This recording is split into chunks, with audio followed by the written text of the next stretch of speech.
I see people are starting to join. We're going to wait a couple more minutes and then we'll start this webinar. But welcome to everybody who's already joining. Just a few more minutes.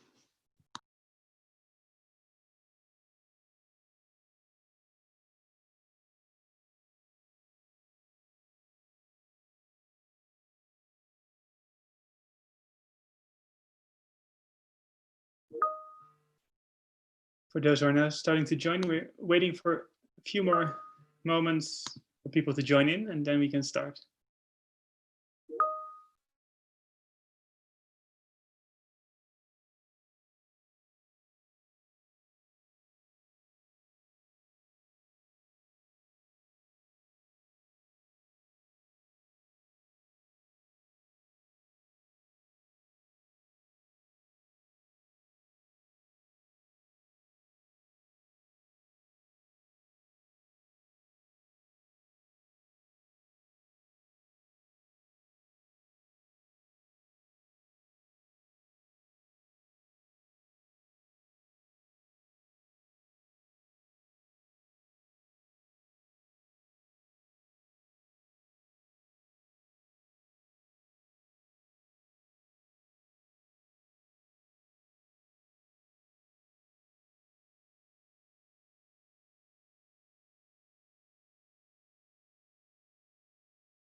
So let's 1 more minute to allow the last people to come in, and then we'll start this webinar.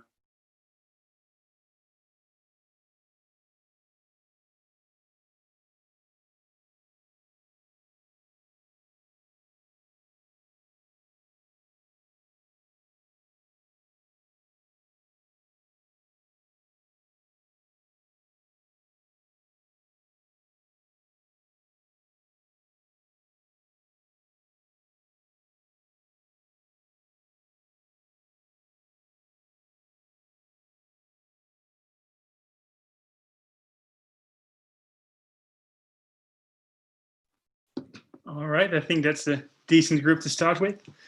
So good evening to everybody who's like me in the Netherlands or in Europe, and good afternoon to Brittany, who is in New York, of course. Thanks a lot for joining. I'm happy to see a lot of people attending, which is always good. My name is Hugo. I work at Pax as a political advisor in the Netherlands, and I will be moderating today's webinar. We're going to have an interesting session talking to Brittany about herself and what it's like to be working at or with the UN. But first, I want to explain a little bit about the structure of this webinar. I have a lot of questions prepared for Brittany, and I'm happy to ask those. But of course, I want to encourage all of you to ask your questions. You can use the Q&A box down on your screen. And we have my colleague Neda here, who will be keeping an eye on those questions, and she'll just jump in and ask them. So please don't wait till the end of the session, but as soon as you have a question, feel free to post it and we'll try to get it answered. Also present is Sandra. She is in charge of the technical aspects of this session. Of course, very necessary when having these kind of events in 2020. Also, if you have a technical question, please use the Q&A as well, and we can see if we can solve it.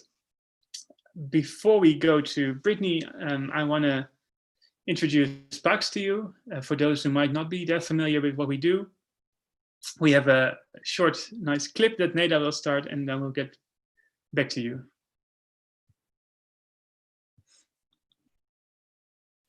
Yes. Pax is the largest peace organization in the Netherlands. You might know us from the large protests against nuclear weapons, the biggest protests ever held in the Netherlands. or from the Nobel Peace Prize, which we received together with ICANN for our work against nuclear weapons.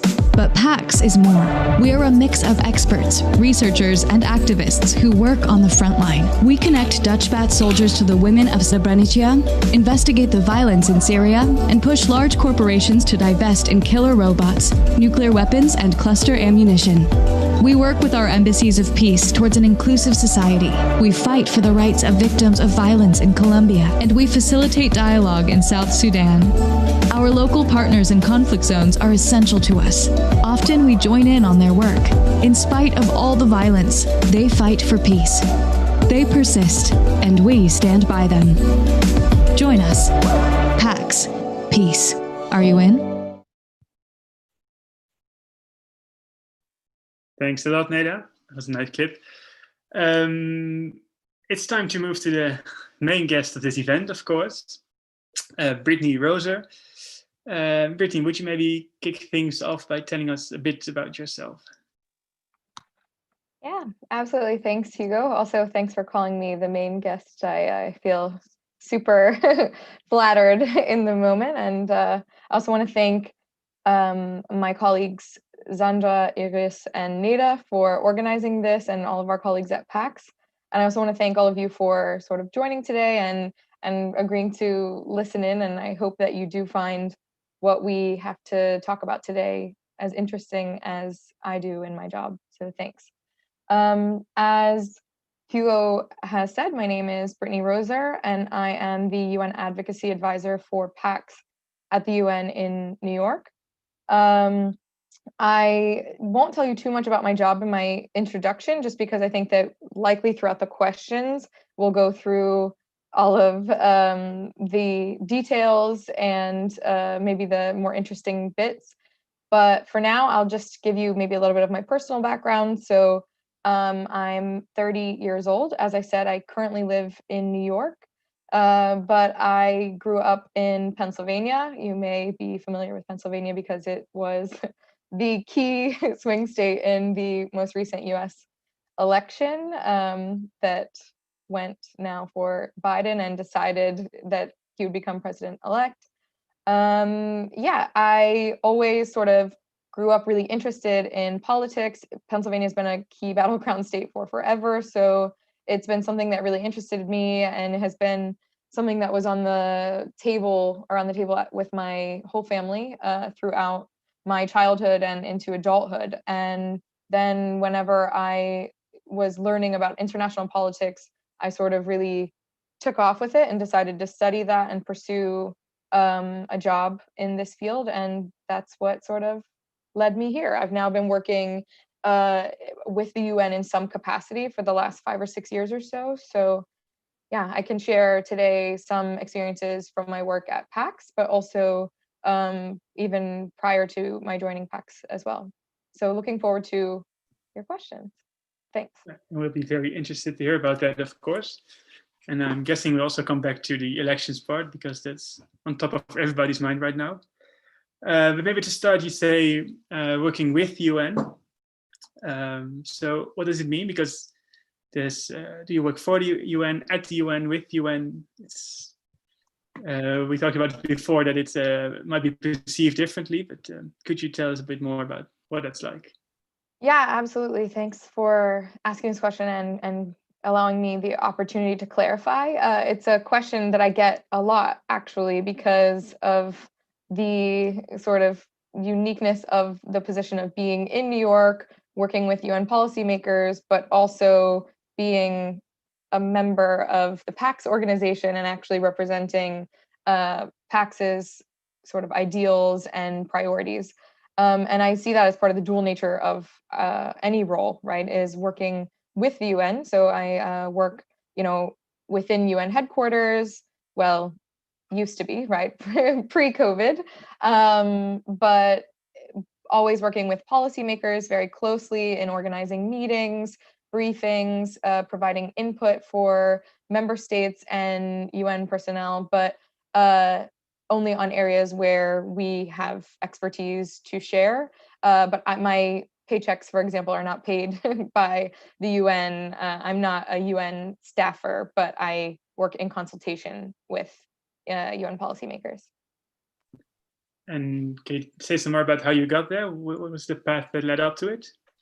Yeah, absolutely. So as I mentioned a little bit in my introduction, I have always sort of been interested in this, and I started out focusing in my undergraduate degree at the University of Pittsburgh on political science history, and then I had a minor in law and legal studies.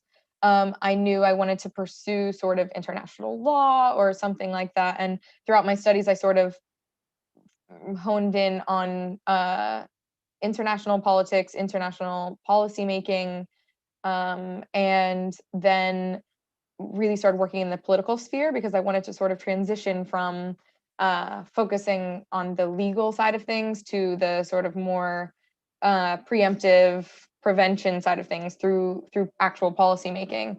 And that's what then led me to pursue a master's degree. And also I did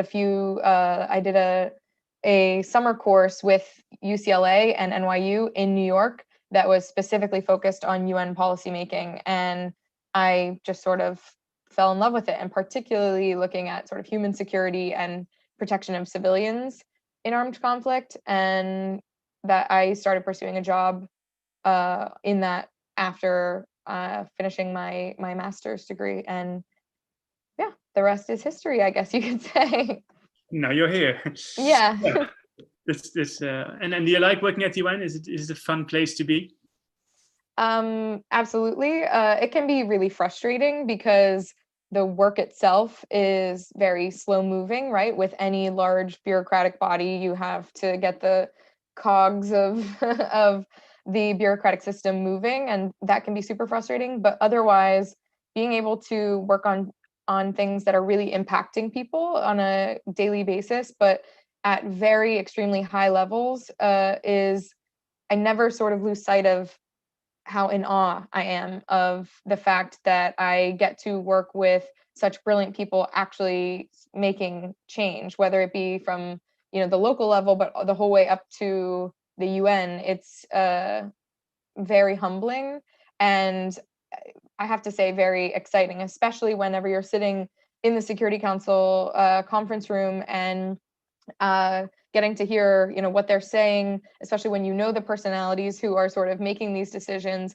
and hearing even bits come out of their mouth that you provided them that information, and it gives you a really good sense of sort of like a tangible outcome of making change in the world. And so yeah, it's super fulfilling, I think, when that does happen. And also getting to work with people from so many different cultures is very interesting to me. I really enjoy the different cultural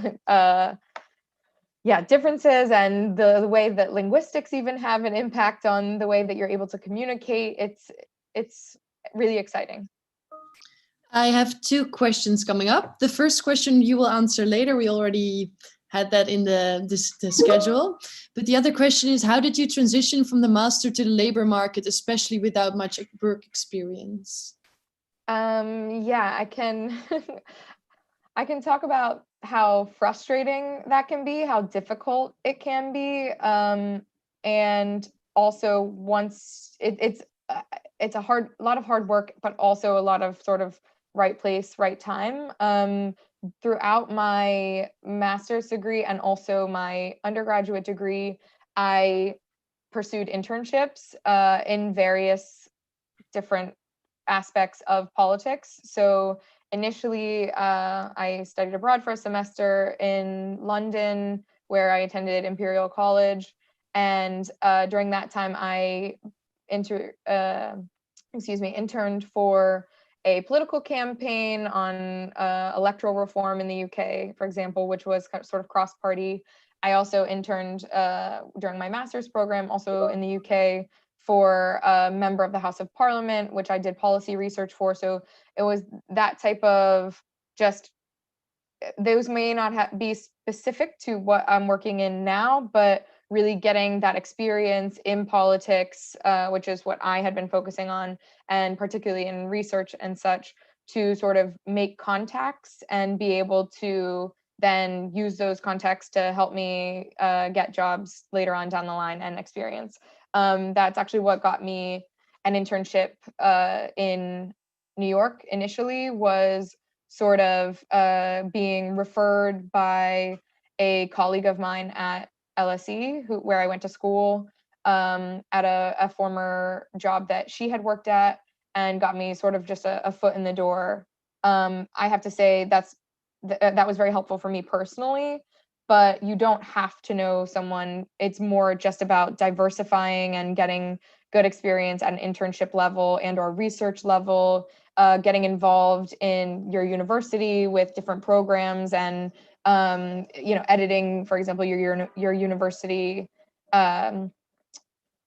journal or newspaper. That I find super helpful. I think, I know this isn't maybe part of the question, but if I could go back and tell my younger self, it would be to ensure that I really had not only academic writing skills, but also communications writing skills, to be able to clearly communicate very maybe abstract concepts at policymaking level to a broader audience. And I think that was really helped out by my role in sort of participating in undergraduate and graduate school newspapers.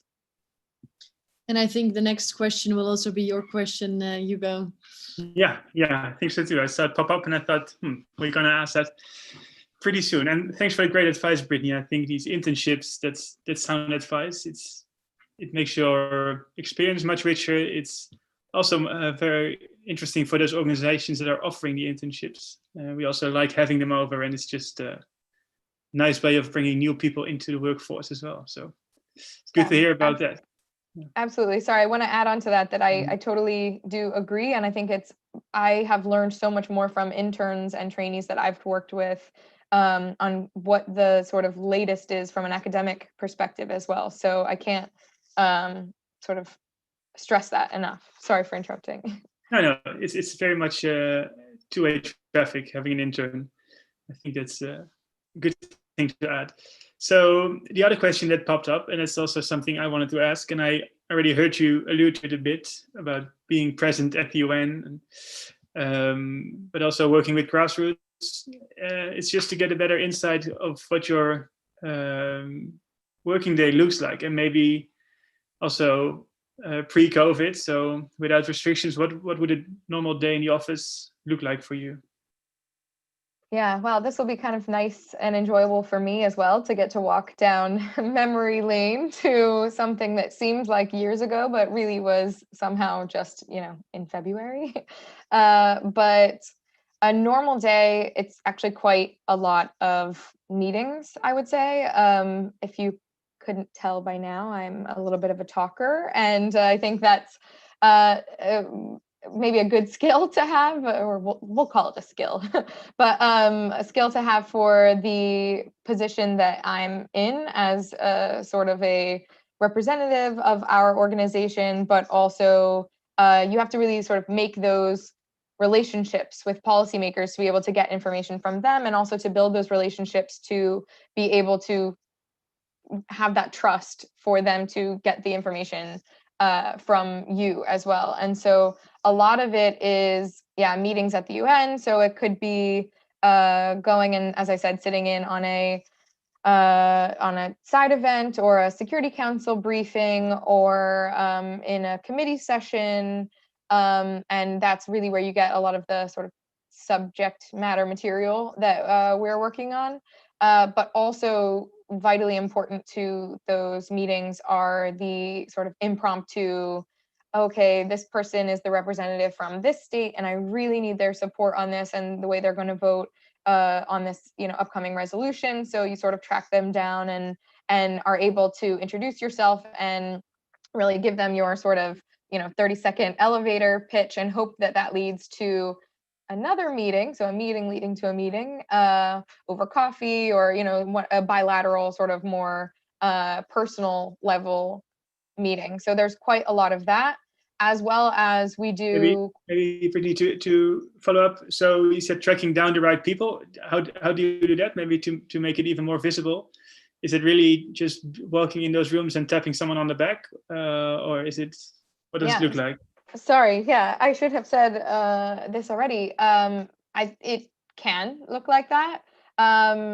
It can be, legitimately you're walking in the hallway and you saw that person speaking and you run up to them and sort of walk them to their next meeting, especially during like the General Assembly or something where it's really, really busy and you have meeting after meeting after meeting. And the only time you get to really have those close sort of bilaterals is when you walk them to their next meeting or vice versa. So yeah, it could look like that. It could also be just exchanging cards so that you're able to then, get book in a meeting with them at a later date. But yeah, that would be more of what I have to say on at least like tracking them down. Also on other, that's not, all of my day isn't just in meetings, although it does take up quite a lot of time. But also there's quite a lot of research and sort of strategy development, advocacy points, talking points, et cetera, that we're developing on our main priority areas that we're working on to ensure that the messaging that we're putting forward to specific policymakers is relevant for them and is also applicable. So to make sure if, one policymaker is really looking into a certain issue area, then we can look at how they've voted in the past, what their interests are, and be able to actually provide information that is specific to them that supports also our goals in achieving what we want at the UN too. I see two questions popping up. The first one we will later discuss when we are talking more about PAX, but the other one, which are the main skills apart from the communication one that are needed to work at the UN?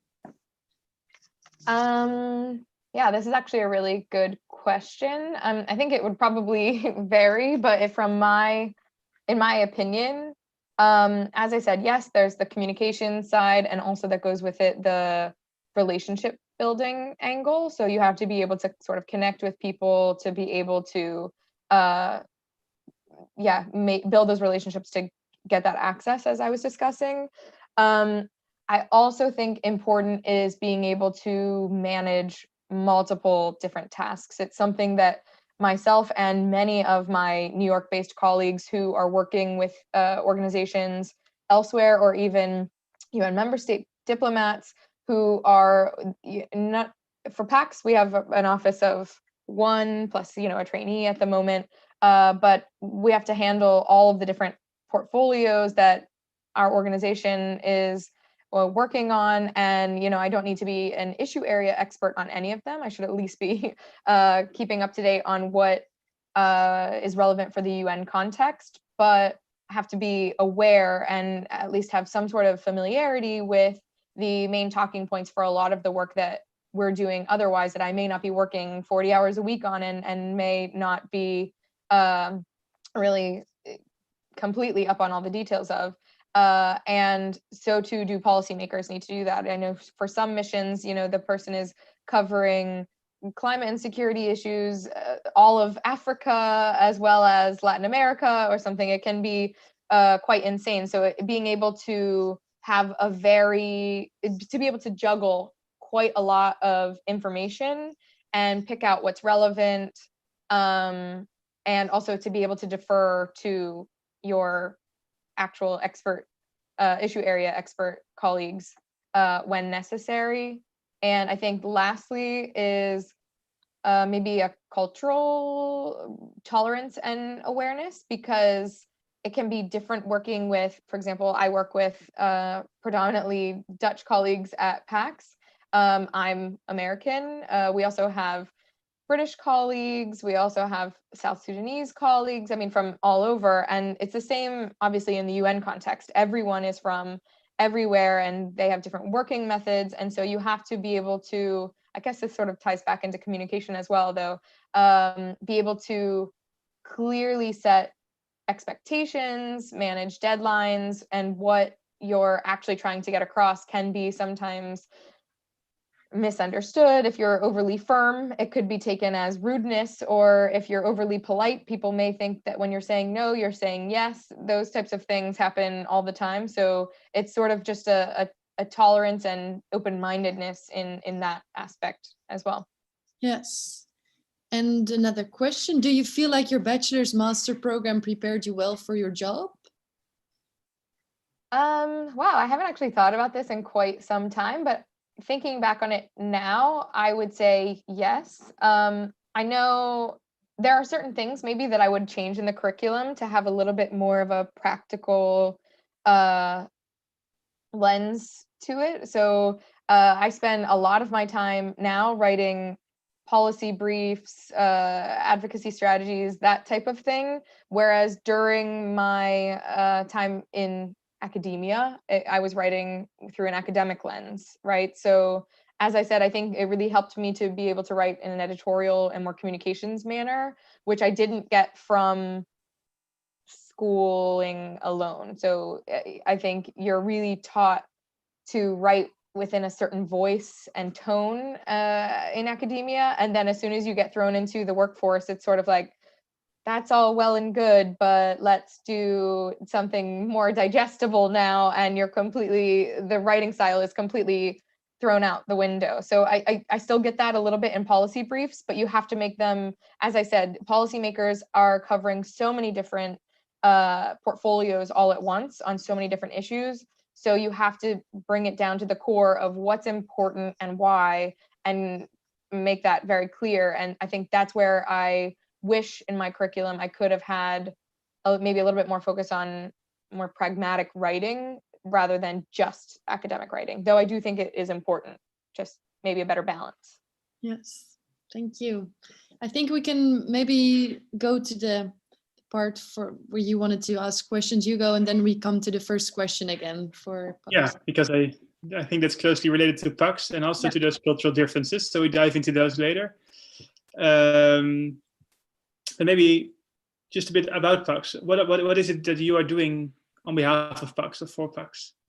Yeah, thanks. I sort of alluded to this earlier, perhaps, in terms of the dual nature of the role and in the way that I work with the UN, but also for Pax. Anyway, and so my position I see in this sort of dual way, in that I'm working with our local partners, with our Pax colleagues who are the issue area experts, and we're developing priorities that we really want to push, that we think would make a tangible that would have tangible change. And I essentially advise on how to best push this at the UN, or if it's even worth pushing it at the UN, or if the UN would not be the appropriate actor to actually pursue that type of change, for example. And so in that way, I'm a representative of Pax and our partners at the UN. But simultaneously, though, that makes the UN and member states sort of targets of our advocacy. Simultaneously, I'm working with like-minded member states. I'm working with UN policymakers who are looking to improve implementation or operationalization of the different policies that they're putting forward. And we provide sort of consultation and feedback on that process and advice on that process as well. So yeah, I hope this answers your question, that it's sort of I'm an advisor and a representative as a sort of interlocutor between both UN member state policymakers and local partners and Pax. And so that's my probably favorite part of the job, is that I get to sort of be a bridge between both of those worlds. Thanks. That's interesting. And I also find it interesting that you say that these member states are both targets, but also partners. And I can imagine that it might differ from time to time. And it's also a juggle how to relate to different member states. And Yes. But if to make it a bit more concrete, what kind of topics are you working on right now for Pax? So what has been on top of your mind for the last couple of months, maybe? Yeah, absolutely. So I think from the sort of introductory video that was shown, you can note that Pax is a peace organization. And so everything that we do is working in pursuit of peace, right? And so a lot of, and this is all done through the lens of improving human security and protection of civilians in armed conflict. So even in coming into this position, the portfolios that I would be covering were sort of already set.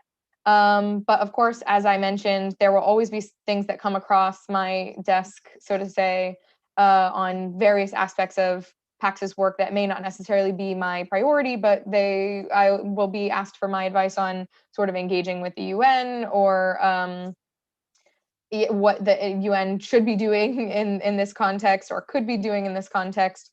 And that's across all of the work that we do. But then in my sort of expressed priorities at the moment and what I've been really focusing on, particularly coming out of a very busy time with the 75th anniversary of the UN, the opening of the General Assembly for this year, of course, there's COVID and all of those implications, which I think we can talk about later, how that has impacted my work. But the main priorities that I'm focusing on now are the protection of civilians in armed conflict, especially in peacekeeping operations. So we've been working with a lot of troop and police contributing countries to try to improve that, and with the Department of Peace Operations. Also on human rights and justice and accountability in Syria, specifically looking at housing, land, and property rights. As well as pushing the agenda of protection of the environment in armed conflict, particularly at the UN, which has gained traction, especially with the gains made on climate and security issues at the UN as well, which is something that's also very near and dear to my heart. And then lastly, what just happened was the 20th anniversary of Security Council Resolution 1325 on women, peace, and security. And so we've been really looking at that this year and looking at sort of upping our game at Pax on gender issues, as well as it's obviously very vital to the sustainability of peace. Yeah, and I think we can go to this question as well. Like, how did you get in touch with Pax in the Netherlands? And were there any noticeable cultural differences with your previous internships work? Yeah, sure. So I interned other places sort of in the UK and also in the US in New York. And then I actually began working in New York. And one of the places that I worked was the International Coalition for the Responsibility to Protect. And that coalition was an international coalition, as part of the name, on responsibility to protect. I'm not sure if people are aware, but that's an international norm that is focusing on the prevention of atrocity crimes. And that has a sort of, there are obvious links to the protection of civilians agenda, also on women, peace, and security agenda. And so in that work, we'd also been working with Pax, and Pax is actually a member of that coalition. And so I had become familiar with Pax due to that. And I also had worked closely with the previous 2 UN Advocacy Advisors from Pax. So I had been well aware of the good work that our organization does ahead of time. In terms of cultural differences, again, I had already been used to working in an international context with a whole host of different nationalities, cultures, but that I think the biggest difference of working with a predominantly Dutch organization is maybe this. I think what Dutch people are quite proud of is the frankness with which they sort of approach problems, and I have always valued that in my own work. So I actually find it quite refreshing. But it is interesting, particularly having worked in a UK setting where people are, I don't want to say that being frank is impolite, because it's not, but are sometimes it can be a very roundabout way of saying no or saying that something is bad because they are trying to say so in such a polite way.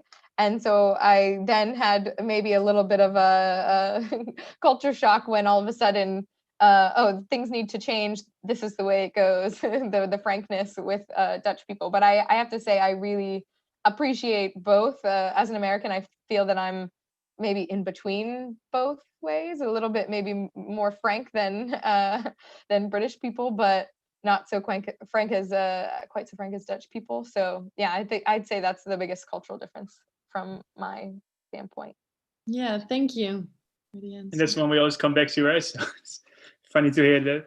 And maybe also not just the cultural differences, but you're basically a one-woman office, although you have some reinforcement right now for a couple of months. But it's basically you on that side of the pond and a lot of us on the other side. What does it look like practically for you, being an outpost in a way? And also in things like time zones and working with people that are 6 hours ahead of you. Yeah. Again, I'd had experience with this in previously working with international organizations who have offices everywhere, but I had never had it be so maybe stark of a difference in terms of being, the only one in an office.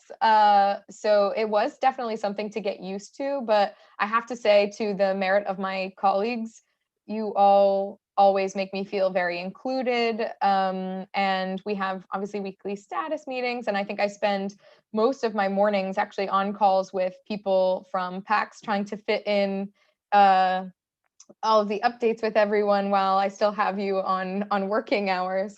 But it definitely can be difficult, especially when it's time for all of your colleagues to be signing off, or you get something from a member state that has a deadline of the end of the day, but for you it's already 3 p.m. For your colleagues it's already 9 p.m. So you can't be bothering them and you can't get something by the end of the day. And if you can't tell from my voice, as it's getting more and more stressed, that's how you feel while things are sort of developing like that. So it can be frustrating. And also even the opposite way around. I think all of my colleagues are very responsive to me, but when you've been working on a policy brief or a long document all day long and you send it out at the end of the day and you're really proud of it and thinking, whew, okay, I can check that off my to-do list. And then you come in the next morning and your colleagues have already had, 6 hours throughout their day to work on it, and you just get it on the top of your to-do list again the next day. It's sort of like, oh, I thought I had put that to bed for at least 24 hours. But yeah, it can be really frustrating, but it also is really actually, I think, nice to see how that itself is a major problem, but everyone does their best to make me feel included and to really still give me the sense of being part of the team, part of the organization. So I think that's really a great thing about working, at Pax. And how has that changed with current COVID situation? Maybe in that aspect, but also in, having access to the UN and also having access to partners who used to travel a lot? Yeah, I'm going to start answering, but I can already assume that I'm going to go off on tangent. So please bring me back to answer all of these aspects, I think. First, looking at the time zone aspect and how COVID has changed that. I think this has really been a beneficial bit. Well, you can't say beneficial. Anything's beneficial in COVID because obviously people are dying, people are losing their jobs, getting sick. So all of this, with that disclaimer.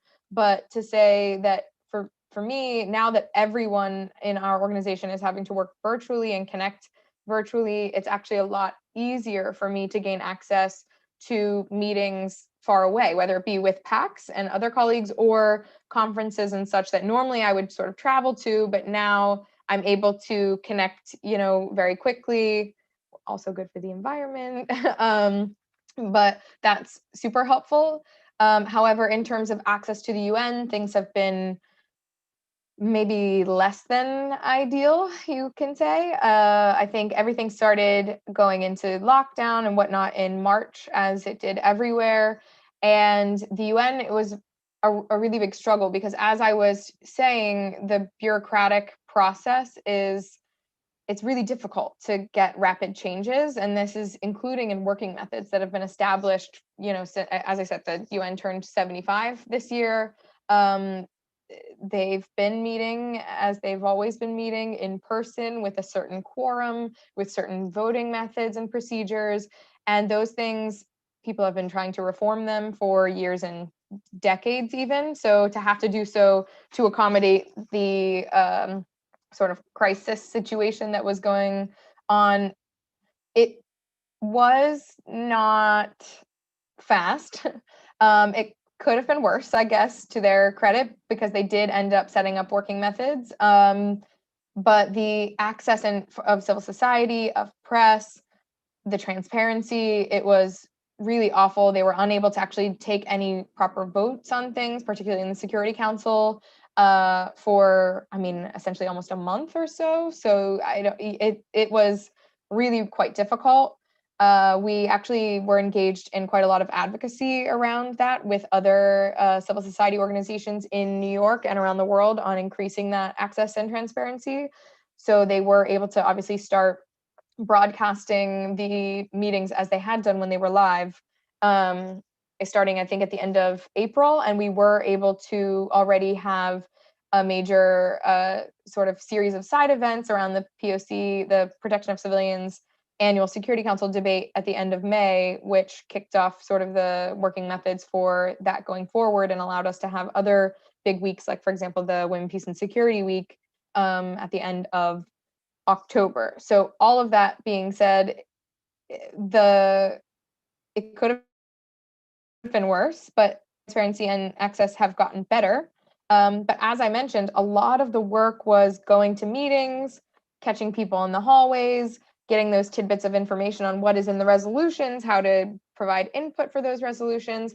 And now you're not able to walk up and sort of tap someone on the shoulder. I think if someone tapped me on the shoulder, I'd probably like scream and run away at this point, covering extra protection, and would expect them to do the same for me. So it's just there's no way to replace that sort of informal relationship building, access, etc. And that has really been to the detriment of the work that we've been doing, and has added a level of work to what we were already doing, which is quite frustrating.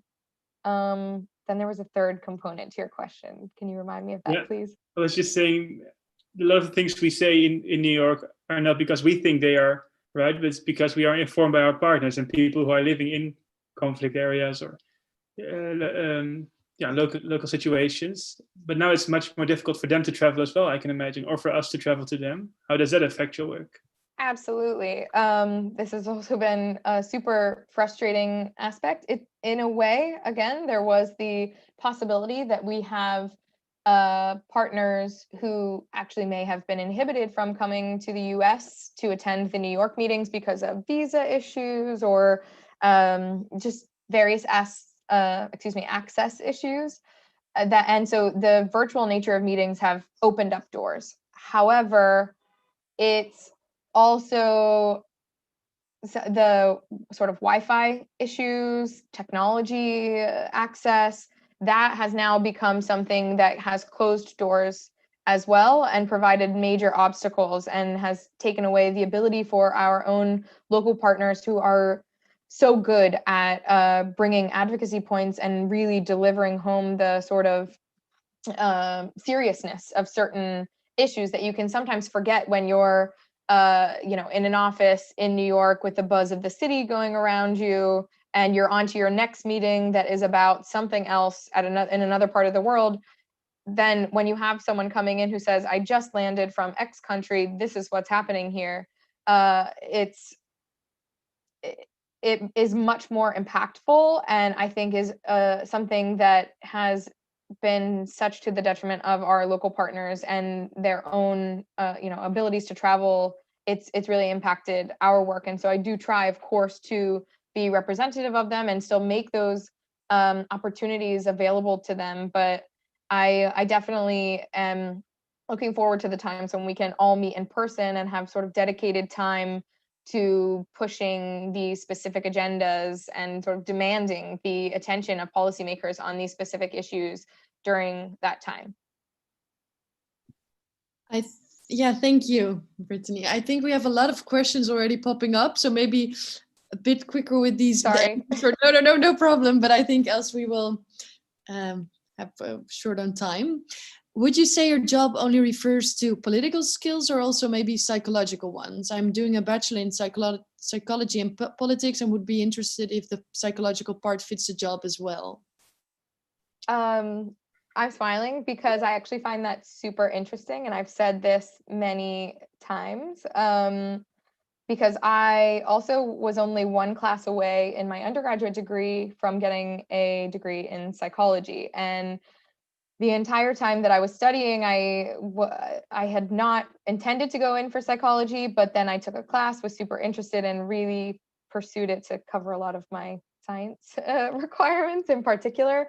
But a lot of political theory is focused around how humans interact with one another and sort of social skills and just the different, social constructivism and all of these different theories that focus on humans and how, they function in a society. And so I found psychology super interesting, especially on some of the political theories that you focus around, or that focus on the personalities of the people in charge of these countries, right, that are leading them, but also on a very sort of micro level. I see the same in diplomats or in even civil society organizations when people are working together for similar causes. If you have two people who are not getting along, you would think, oh, we're all professionals here and we're all working in the same goal, with the same goal in mind. But if people don't work well together, then it can be a major obstacle to achieving those goals, even though it actually is mutually beneficial for both sides. And that's probably one of the most frustrating things, I think, is seeing that just personalities can get in the way of pursuing peace, which is, I obviously am frustrated by it, but I do think that psychology can have a big role to play. And I would be really interested in reading whoever's paper that is, because I personally have been saying this for years. I never did any research into it, but I was always like, I wonder if there was a different person, how that would affect, or with a different psychological makeup, how that would affect them working together. Yes, thank you. Okay, another quick one. The best places to look for UN positions: LinkedIn, UN website itself. Maybe a quick note. So I tell people this quite a lot in regard to working with the UN, or working at the UN or for the UN, whichever preposition you want to use, and no matter what role in which you'd be looking. There are positions everywhere. Most of the positions, though, that you'll be seeing on UN websites or on LinkedIn or whatever are likely to be temporary roles, meaning consultancies, which are not bad, but just please be aware of that. They will be to, do a certain research project for UN Women, for example, and then after the deliverable of the report or the event or whatever is done, then it's finished. So it's not necessarily a permanent position. Also, a lot of the jobs that are advertised at the UN are P3 or above, which I believe is already like 7 years experience or more. So for entry-level positions, I would not go the route of just looking online. Preferably you could, there's the opportunity to, for example, work within your own government and then be placed at the UN within a paid position if you're working on a very specific issue. There's also the ability to take the young professionals exam. I forget exactly what it's called at this moment. Sorry for forgetting, but you can find it for sure on the UN's website, where you take the exam on certain skills and they will place you, but you have to be, I believe, from a certain member state that's underrepresented in UN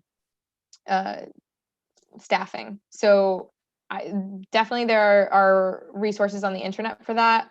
What I would actually recommend is pursuing sort of your passion, your dream, getting a degree and work experience in an area that you find interesting, and then pursuing a job at the UN from there. So if you are a healthcare professional, then you really pursue that, work in a medical field, work with humanitarian organizations that are doing work with in humanitarian agencies and such.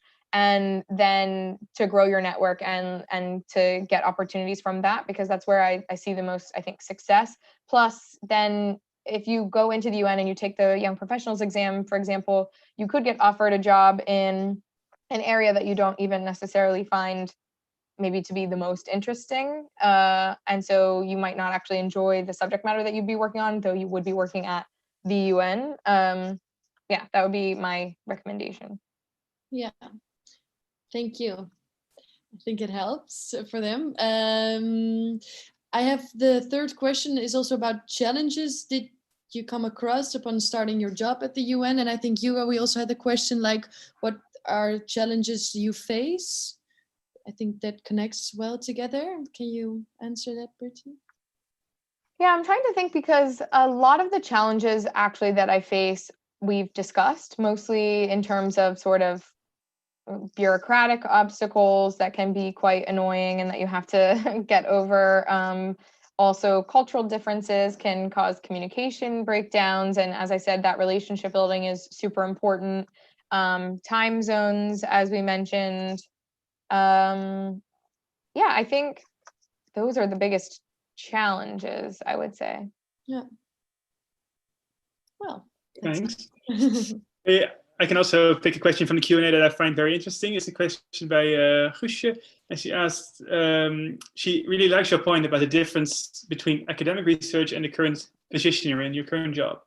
But she's wondering what kind of sources, maybe online sources, you use to inform yourself and to formulate strong advocacy strategies regarding topics you are currently dealing with.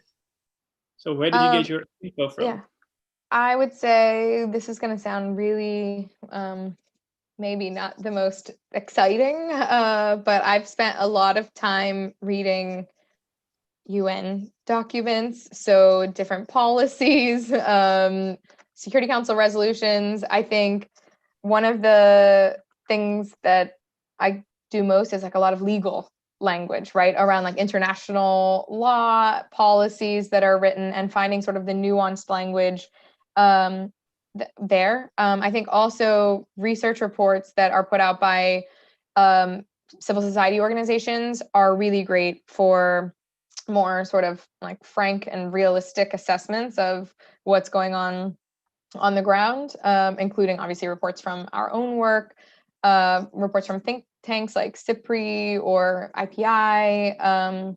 We also work with Civic quite a lot, so they have a lot of reports on peacekeeping operations, and particularly the civilian lens to that. Same thing with Stimson Center. Obviously, a lot of universities do have good work, so there is a role for reading and writing in an academic manner, UN University, for example.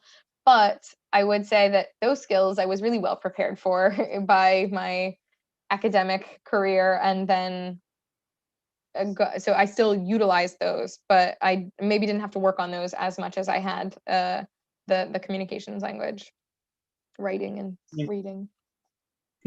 Quickly about the academic career, because you said you attended the London, the LSE, right? London School of Economics.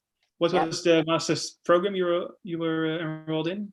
Yeah, so actually the master's program, I'm not even sure that it exists at the moment, which makes me feel extremely old. But I'm only 30. The program that I did was politics and government in the European Union. However, there were 2 tracks for that. And I did the international relations track, which meant that I focused on foreign and security policy, like with Russia, with the US, in the EU neighborhood, including sort of the Middle East and North Africa, the Caucasus region, et cetera, as well as conflict studies. So the program that I did was in the European Institute, the Department of International Relations, the Department of Government and Conflict Studies, and I think also a little bit in the Women, Peace and Security School. So it was very sort of broad ranging, which is why I selected it. And I really honed my own sort of focus down into intergovernmental policy making, and especially on foreign and security policies. Thanks. So we were talking about that. It's you're referring to the fact that this year the UN exists for 75 years, which is quite an achievement, of course. But it might also be a good moment to take a look ahead. How do you see the future of the UN? What do you think that will come of it? And what are the biggest current developments you see? Yeah, thanks for this question. It's also one that I enjoy, but also find a bit tricky, right? Because as I said, I've only been working in this sphere for 5 or 6 years. And I worked also for the NGO Working Group on the Security Council for a bit. So I have experience working with a lot of people who have worked with the Security Council for decades. And to hear them speak of it, things were quite closed. There was no access for civil society. Decision-making processes were really difficult before the sort of advent of the internet and posting things directly online, and even social media with member states, tweeting out their policies and statements really directly. So it had been quite difficult. And I think after the genocides in Rwanda and develops in Srebrenica and everything, things started to change. You see, around the turn of the century, the advent of the protection of civilians mandates in peacekeeping operations, the invention of the Women, Peace and Security agenda, in the year 2000. And things really were improving. Also the R2P norm, everything focused on the ICC, the International Criminal Court, all of that. And you saw a lot of movement and progress on a lot of the agendas that we are focusing on and working on today. And so too was civil society access improved, decision-making procedures were clarified. And I think that really was going well. In 2015, they did an assessment of each of these, a review of the peace building architecture, of peace operations, of the Women, Peace and Security agenda. They established the Sustainable Development Goals. How many more things can I throw at you in one answer? But since the time that I've been working there, most of those that I work with that have been working around the UN for quite some time also are complaining about how there has been, along with this rollback of sort of multilateralism and sort of disrespect for, or lack of respect for, international humanitarian law that we've seen in the past 5 or so years, so too has access and transparency at the UN gone down somewhat. And it's only been, as I was mentioning earlier, exacerbated by COVID-19 and the sort of restrictions that has put in place. And that's something that we were already working to push back against and to sort of retain the strong language that we have on POC, on women, peace and security, on all of these agendas that have made the difference for so many people around the world, if slightly, more and more each year. They are like multilateralism, like risks to our climate, they're at risk. And so I think over the course of the next 10, 15 years, it's going to be very pivotal that we keep fighting the good fight, including at the UN, and that we don't allow for pushback on all of the areas of progress that we've achieved. But I do think that the UN overall, sorry, I know this is a long answer, in thinking about the 75th anniversary, the UN was brought about as a sort of grand experiment in world peace. And it is difficult because you can count back to all of the places where the UN has failed in that endeavor, but it is imperfect, and it's a lot easier to call attention to where it's failed and hopefully where we've learned from as an international community. And it's more difficult to sort of draw attention to, look, we prevented this massive violent conflict here, because it's much harder to prove or talk about prevention. But we have seen a shift towards a focus on prevention at the UN overall. And I think that that's a really, really great development that I hope moves forward. I hope so too. with you. So looking at the time, I see there's still some questions open, and I know, Brittany, that you have some time to stick on for a little bit longer, so we will get to those. But I also understand if people who are attending have to leave, and please feel free to do so. I do want to thank everybody, before going to those last questions, for their presence. It's nice having a full digital room, and I like all the questions that came up and the active participation. I also already want to thank Brittany for giving us your time and those great answers.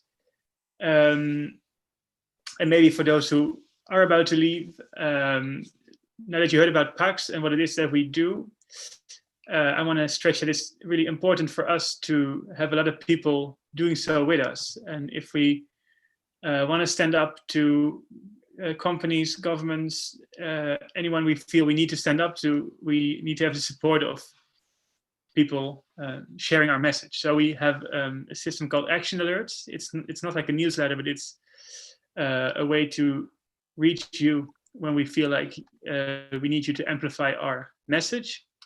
And there's a link that will be put in the chat that you can click, and if we hope you can all sign up to this Action Alert so we can ask for help when we need it to make the world a better place. So for those who are leaving, thank you very much. And let's take, well, maybe max 50 more minutes to answer those questions that are still outstanding. Sounds good. I also want to just thank everyone too for any of those who do have to leave, because it really has been a joy and a pleasure. And as I said, I learn from sort of any new voices that I come into contact with. And this has been really interesting, and it's good to get questions from a different angle. So thank you. Great. Neda, did you have some more questions from the Q&A? Yes, I do. Okay, starting with the first one. Reflecting on the jobs you've had so far, do you have any tips for the application process, for instance, during the interview? I think this is a personalized question, because I've also been on the hiring side now, which I find has been such a learning experience for me, in seeing the different ways that different people sort of present themselves. I think the most important thing, and I would say this also in the work that I do as well, is adhering to the parameters set in front of you. So if they say to send only your CV at one page and a cover letter together in one PDF, do that. Because if you aren't doing that even in the very first step of the time that they're getting to know you, it can be a major thing to set you back. And it's the same thing with UN staffers. I need to make sure that I give them one page of bullet pointed talking points that I know they will actually read and pay attention to. Not saying that people won't read your application materials, but it's I think a put off, like that you maybe can't follow instructions or can't speak succinctly. And obviously, as you can tell, I have issues speaking succinctly at times. So that's probably been the thing that I learned the most, is making sure I do everything on the checklist that they suggest, pay attention to all of those details, but also speak and communicate clearly in within those parameters. Yes. And have you ever worked in Geneva? How different is it from New York? If not, how did you stay in New York? So I have not worked in Geneva. However, I work very closely with people who do work in Geneva. And I can tell you that a lot of my work, maybe not as much in the current role that I have, but in my previous role, actually dealt a lot with sort of bridging that gap between New York and Geneva, because Geneva is so human rights focused, and New York is so peace and security and development focused. And you find quite a lot that there are diplomats that want to keep it that way, and also diplomats that are like, why are we recreating the wheel here, doing things twice? Let's sort of bring the relevant bits to each and have the right hand talking with the left hand. And so I'd say that that's the biggest difference, is that again, this is my own personal reflection. I don't know that someone from Geneva would say the same, but I think that it's the working in in silos that you'll hear quite a lot about the UN is that the human rights infrastructure will work amidst the human rights infrastructure. Even some reports may not get to the Security Council or something, or the General Assembly. And so I feel that as civil society, part of that is our role to call to attention the need to sort of work better together, more efficiently together, and also to say, hey, this is a major aspect that is in that Commission of Inquiry report from the Human Rights Council side, and it's really relevant to something that's going on at the Security Council. Whether or not that's taken up in a formal manner, I don't know that that would happen due to political sensitivities, but it is something that we can do as civil society to sort of facilitate that information sharing process to bridge that gap. And maybe how I stayed in New York. I have a little bit of an advantage because I'm American. So my ability to work in the United States as an American was helpful in that I can stay here even if I were not to have a job. But I also have always worked in an international sphere. And I think that that was something that was useful in coming into New York and having that sort of like broad range of experiences working with all different cultures coming into this already. Great. And interesting question. Would you rather work for the UN itself or as you do now at the NGO like Pax? And what would give you more autonomy and meaning?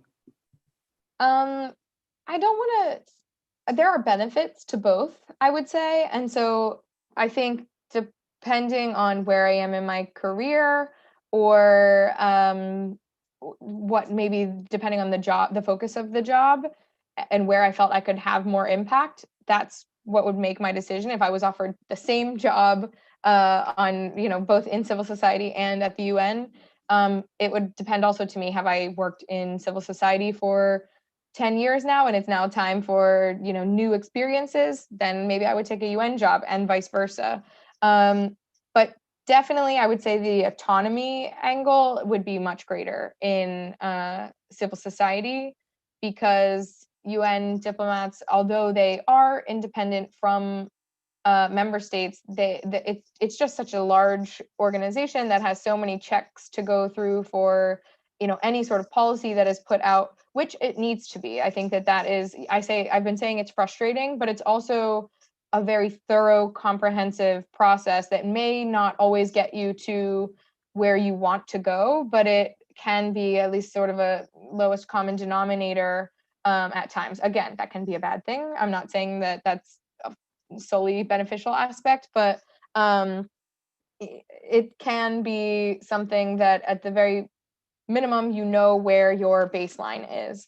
And so if you're pursuing autonomy and to be able to maybe have a lot more influence in your own day-to-day work, civil society would probably be a better fit. Great. And maybe linked to this is the question, do you personally see yourself working for the UN long term or maybe at the UN? Yeah, I really, really like what I do. I think it really depends. I don't have like specific, like I must work here for this many years or something, but I think as long as I continue to find the work fulfilling and continue to feel like I'm making a difference, that this is where I want to be. I also have thought about it at times, you know, could I make more of a difference if I were working in a community that's affected by conflict, or could I make more of a difference sort of if I were to pursue a legal degree and to adjudicate sort of international legal matters? Those are very tangible things as well that I have been interested in, and I haven't necessarily written them off, but for now I'm very, very happy with what I'm doing and I find it extremely fulfilling. So if you told me that in, you know, 20 years I'm still working in the UN sphere, I would look forward to that. Very nice to hear. I have some more personal questions for people. As a recent graduate in conflict studies, I'm looking for ways to gain more experience, like you said, through interning. Do you sometimes work with interns? And if yes, do you have any advice on heightening your chances on getting internship opportunities? Indeed, we do work with interns at Pax broadly, but also I have done so in a more limited capacity in the New York office solely because I am also somewhat new to Pax. I mean, I say somewhat new, I guess it's been a year and a half now, but the time has really flown. So yes, in the question on heightening your chances, I think it's more on maybe trying to, and this is such a catch-22, I know, but diversify your experiences. So pursue your passion, always have maybe a certain lens to it. If you really want to work in protection of civilians, you can do like I did, where it's working on R2P, but that is a protection agenda, working on women, peace, and security, but your goal is to work on POC or to work for example, the children in armed conflict agenda. So to make sure that you have a lens to your work, maybe, so that you can create sort of a profile for yourself in a certain area, but to diversify so you have quite a lot of things to bring to the table. In lieu of that, I know I'm talking about internships. So how do you diversify to get an internship with internships? So I know that is the catch-22 part, but I don't think that it necessarily has to be all in work experience. I think one of the greatest things as a young professional that I started doing was writing blogs on certain pieces so that I had a lot different writing samples to send. It also helped me keep up to date on all of current affairs before I had a job. Also, your Twitter presence, it can be something that is also a major benefit to yourself. I see my communications colleagues smiling. But I truly have found that to be super beneficial. It's something that I should probably continue to work on myself. But there are also different associations of sort of young professionals associations. I think I was a member of Young Professionals in Foreign Policy when I was living in London, and also they have chapters in the US. I don't know about elsewhere, but I'm assuming there are similar organizations in the Netherlands and beyond, as well as getting involved in UN associations across the world. They have them in, I think, most of the states of the UN member states, where they really get you can help build your network on UN affairs, and create opportunities and side events that you can sort of help and even volunteer with. They bring you the latest sort of information. And then lastly, I guess, to help in all of this in your Twitter sphere and your blogging and etc., is to sign up for newsletters. Like I follow so many different news, like the UN newsletter, the Council on Foreign Relations newsletter, Pax newsletter. But I think that really helps to give you, at a minimum, sort of the headlines of the day that you can, use to write on, that pique your interest, that give you a really good knowledge. I know it's so difficult to stay up to date on everything that is going on in the world, and I absolutely don't, and I don't think anyone can, but at the very least, to help build that sort of, as I was saying earlier, one of the skills was being able to balance so much information, so many different competing priorities, and that's one way that is really, I find, really helpful.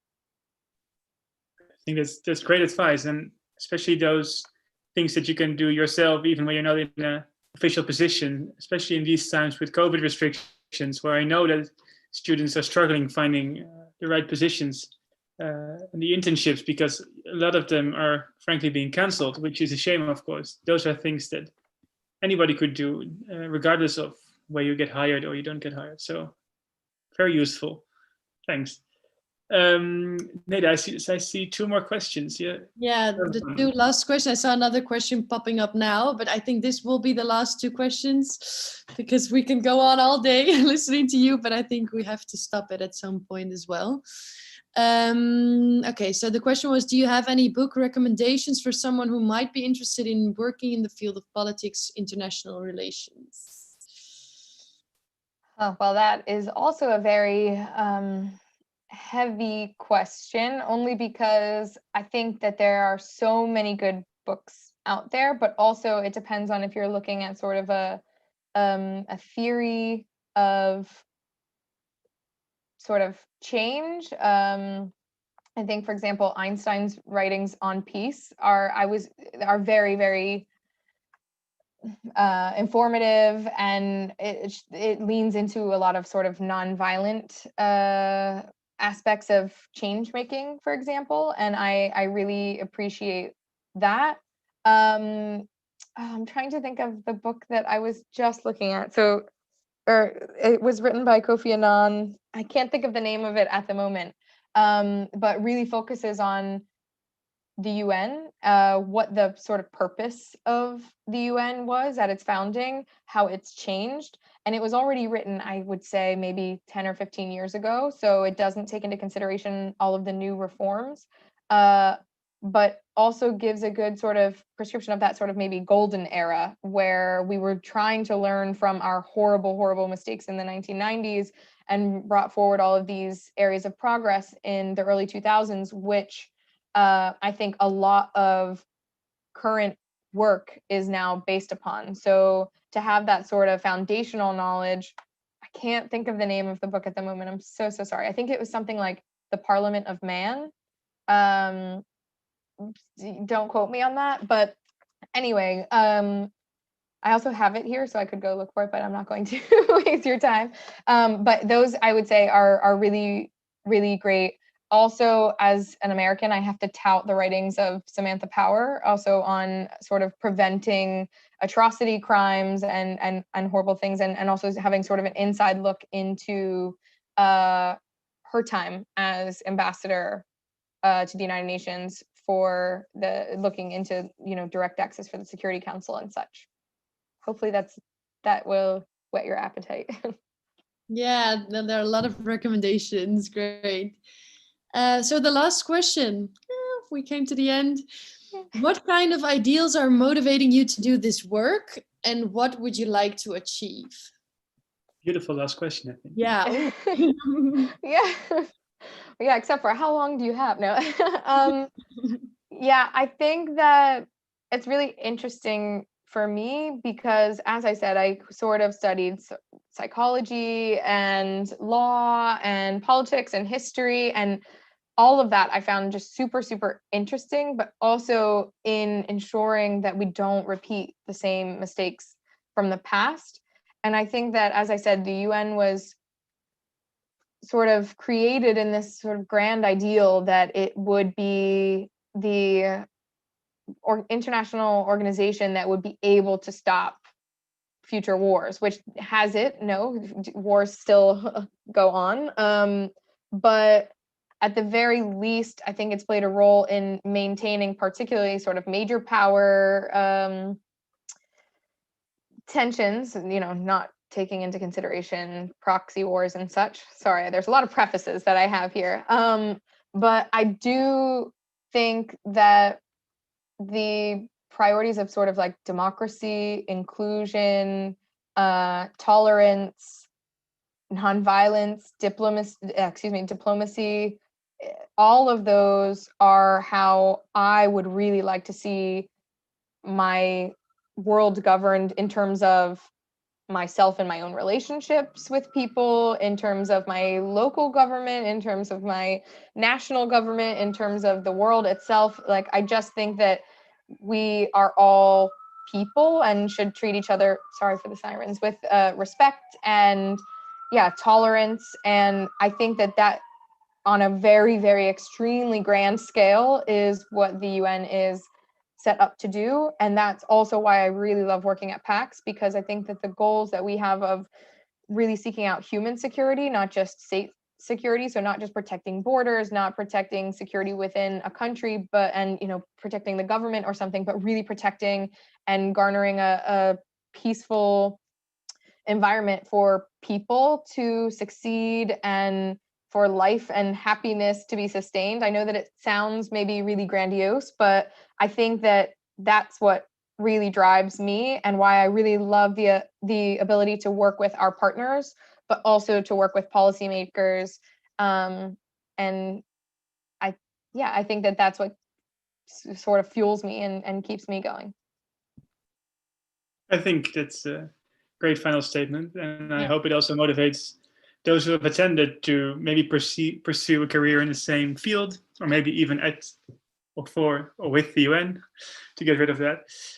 I really want to thank you, Brittany, for everything you've shared with us. I think it was very inspiring and also insightful to hear what it's like to be you, basically, to work in your position. I also want to thank the participants, because most of them even stayed on for this final 20 minutes.